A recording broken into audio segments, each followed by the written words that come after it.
goes back. Yeah, okay now. 1968, he died. But 40 years, nobody gonna help me here.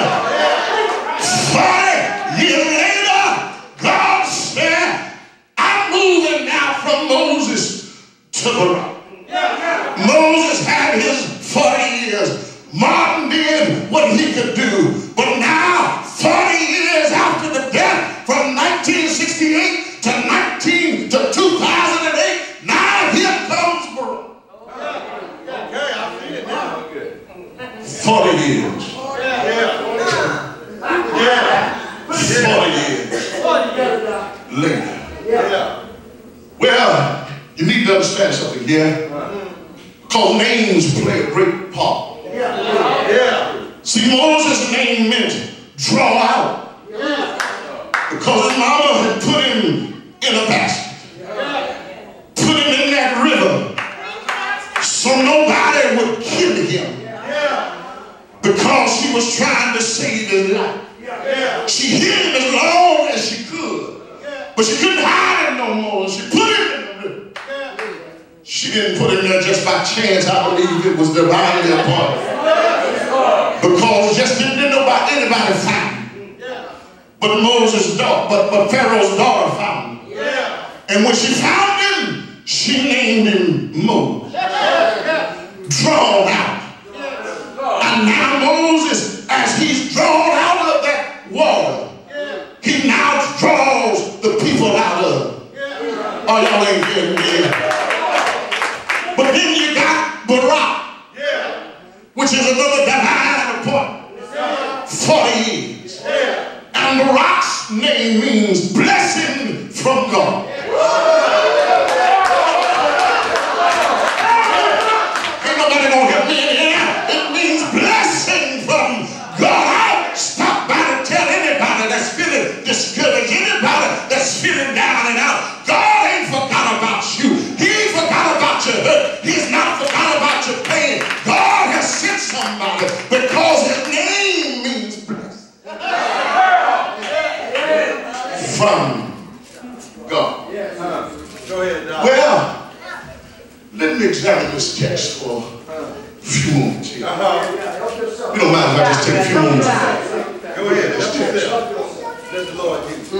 Barack Obama's presidential appointment was a divine call of God, just as it was for Moses. And the first thing we see here is that God was deeply concerned about the suffering of his people. Yeah, this is verse 7.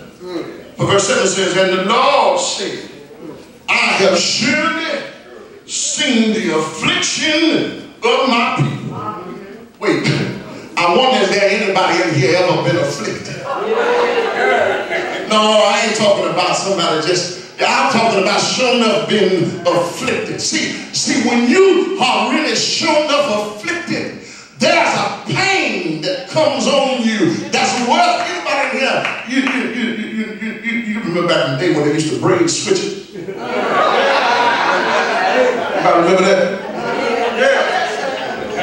Anybody remember them? See, y'all older folk don't remember this because y'all was the one using this tool. But I'm getting ready to talk about now. Y'all was the one using this. Y'all didn't get this tool because it wasn't made when y'all was coming up. But y'all benefited from the manufacturers. Somebody probably saying what they're talking about. They're talking about Hot Wheel track. Y'all remember them Hot Wheel tracks? Couldn't get nothing. They get that Hot Wheel track.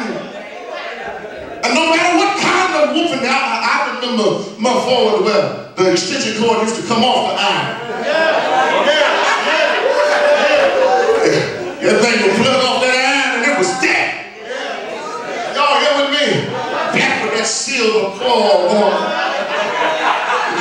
Don't act like y'all don't know about that. But no matter what kind of whooping you got, you are always able to recover from it. Are y'all here with me? But when you sure enough been afflicted, I'm talking about in the heart.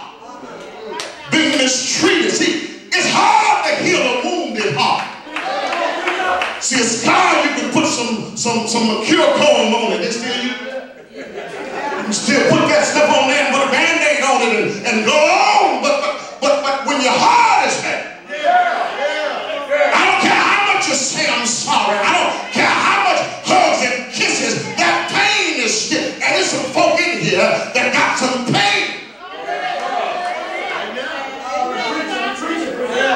Oh, can I just be real with you? I remember watching as the clothes were coming in. And my daughter was sitting there with me and we were watching. Go ahead. Go ahead, Pastor. It's all right, Pastor. It's all right. And I told her, I remember as a boy. See, I ain't always all of this, some of you in here. But I remember as a boy, we'd go down south every year. Yeah. I can remember Mother Floyd being in Mississippi. Say that again. And everybody was looking at us. And as a boy, sweetie, I didn't have no better sense. I said, where am I looking? And my mama kicked me underneath the table. I still ain't had no better sense. I said, what you kick me for? She kicked me again, and Daddy said, shut up. Daddy said, can we have a check? And we left out. And we're in the car, and I'm looking back. Brother Edwards, Daddy said, turn around. Keep your head down. I'm trying to figure out what's going on. Daddy said they had a tree and some rope in the back. Are y'all here with me? I'm talking about my own experiences. I've been there where I couldn't go into that place because of what they say. That's what I've been through.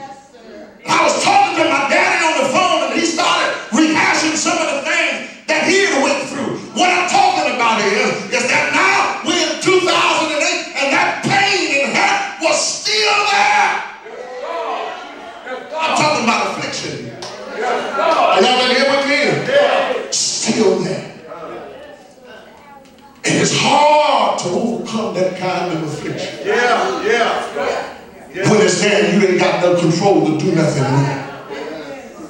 But over you, God said, I've seen your affliction.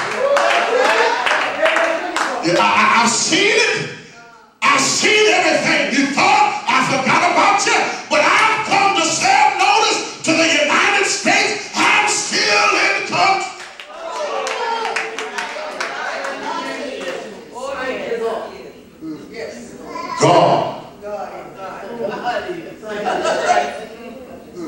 God.